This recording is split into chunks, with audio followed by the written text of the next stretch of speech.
Mais non, mais le problème n'est pas là. Le problème, il est dans la vérité de ce que sont les programmes politiques aujourd'hui. Et le fait que ça fait 30 ans d'abord qu'on nous explique que le Front National, c'est le diable et qu'il faut faire un cordon sanitaire, on voit où on en est aujourd'hui, c'est une catastrophe, cette stratégie. Deuxième chose...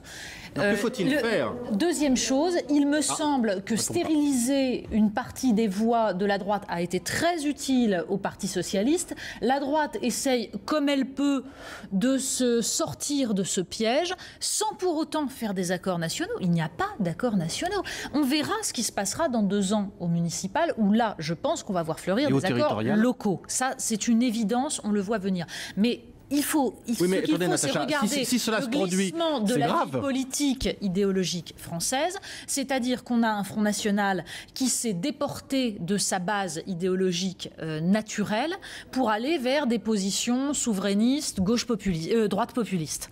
On a une droite et une gauche, c'est-à-dire un PS et un UMP, qui ont opéré un glissement vers le centre, d'où d'ailleurs l'effacement du centre actuellement, puisqu'il a été mangé des 2 côtés, tout simplement. D'où le fait qu'une partie de l'UMP ne reglisse vers la droite. C'est tout, c'est logique. Ça glisse. Simplement, la question... Oui, mais ça glisse, mais tous ces termes, dérapage, nauséabond, machin, qui visent à cacher le fait que ça fait des années... Juste une question. C'est pas une intervention, c'est une question. Si, comme vous venez de le dire, il y a aux élections locales de 2014, municipales et territoriales, des alliances locales entre le Front National et l'UMP, ça pose quand même un sacré problème.